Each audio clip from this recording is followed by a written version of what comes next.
Assalamualaikum warahmatullahi wabarakatuh. Alhamdulillahirabbil alamin. Puji syukur kita panjatkan kehadirat Allah Subhanahu wa taala yang telah memberikan kita kesehatan sehingga kita bisa melaksanakan pembelajaran online pada pertemuan pertama ini pada pembelajaran baca tulis Al-Qur'an. Nah, sebelum kita memulai pembelajaran hari ini, marilah kita bersama-sama membaca basmalah. Bismillahirrahmanirrahim. Hari ini kita akan mempelajari tentang surah Al-Humazah dan surah Quraisy. Untuk hari ini, pertama kita akan mempelajari surah Al-Humazah saja terlebih dahulu.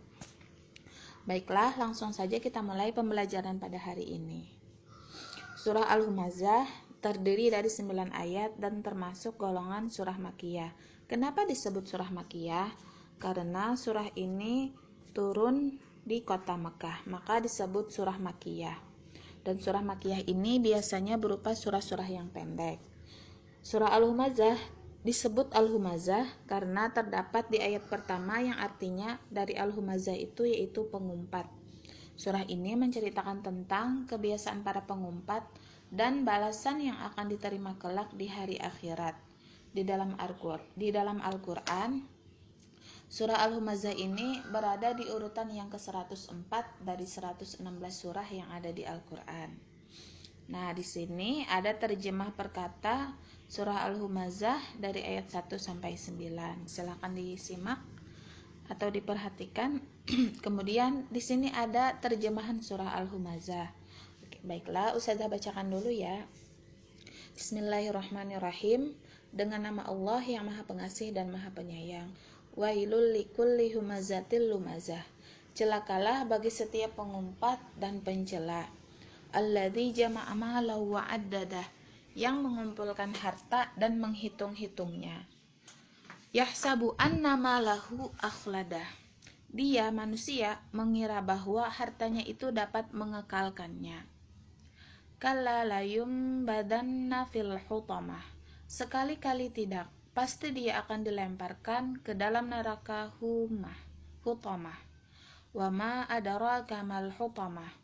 Dan tahukah kamu apakah neraka hutamah itu? Narullahil muqadah, yaitu api azab Allah yang dinyalakan.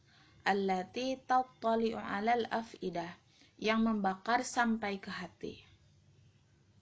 Innaha 'alaihim muqsadah. Sungguh api itu ditutup rapat atas diri mereka. Fi amadim mumaddadah, sedang mereka itu diikat pada tiang-tiang yang panjang.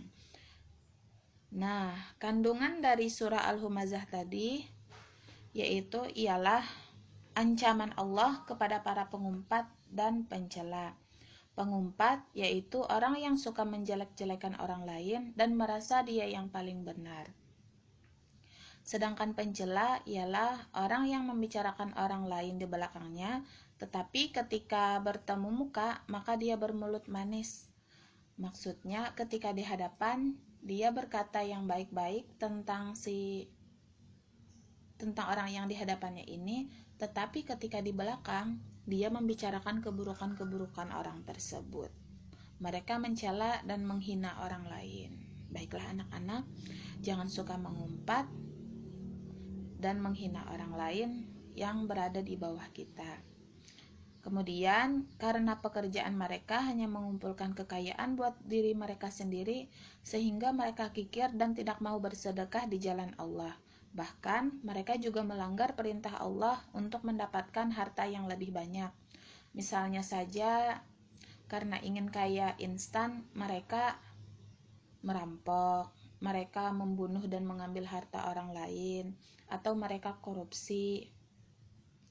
Setelah mereka mengira bahwa dengan harta mereka akan terpelihara dari penyakit dan bahaya kemurkaan Allah. Mereka juga lupa bahwa hidup di dunia hanya sementara dan akan dimintai pertanggungjawaban perbuatan kita di dunia. Mereka lupa bahwa harta tidak akan memelihara mereka dari penyakit dan bahaya kemurkaan Allah. Dan apapun yang kita lakukan di dunia ini, semua akan dipertanggungjawabkan di dunia kelak. Dipertanggungjawabkan di akhirat kelak. Nah, selain itu Allah juga mengancam untuk para pengumpat tadi akan memasukkan mereka ke dalam neraka hutama. Apa itu neraka hutama? Neraka yang apinya selalu dinyalakan dan tidak pernah mati karena ada malaikat yang menjaga sehingga api tersebut tetap berkobar. Kemudian para pengumpat tadi dililit di tiang-tiang panjang di dalam api tadi sehingga mereka tidak mampu menghindari jilatan api panas. Nah, kandungan dari surah Al-Humazah ini dapat kita ambil sikap untuk dilaksanakan di hidupan kita sehari-hari, yaitu yang pertama, menghindari mengumpat dan mencela orang lain. Nah, mengumpat tadi tidak hanya menjelek-jelekan orang lain, tetapi juga mengumpat untuk zaman sekarang bisa berupa kata-kata yang buruk terhadap orang lain. Misalnya saja ketika kita main game, kita menyebutkan kata-kata toksik untuk orang lain. Kemudian mencela orang lain. Usahakan untuk kita tidak merendahkan orang lain ketika orang lain itu memiliki kekurangan daripada kita. Yang kedua yaitu menghindari mencintai harta secara berlebihan sehingga menghalalkan segala cara untuk mendapatkannya. Carilah ketika kalian besar nanti, ketika sudah mampu untuk bekerja untuk diri sendiri, carilah pekerjaan yang baik dengan cara yang halal. Tidak usah mengumpulkan harta sebanyak mungkin, tetapi dengan cara yang haram, karena semua itu akan ada pertanggungjawabannya dari Allah Subhanahu wa taala. Pilihlah cara yang halal untuk mencari rezeki. Dan yang terakhir yaitu menghindari berbuat kikir terhadap harta. Artinya, kita jangan pelit untuk mengeluarkan atau kita memberikan harta kita kepada orang lain. Misalnya harta kita dikeluarkan zakatnya, jangan kikir atau jangan pelit. Sering-sering menraktir teman kalau kita ada kelebihan. Memberi orang tua ketika kita selesai gajian, misalnya ketika bekerja nanti. Oke, mungkin itu saja yang bisa Ustazah sampaikan. Salah hilapnya mohon maaf. Wabillahi taufiq wal hidayah. Wassalamualaikum warahmatullahi wabarakatuh.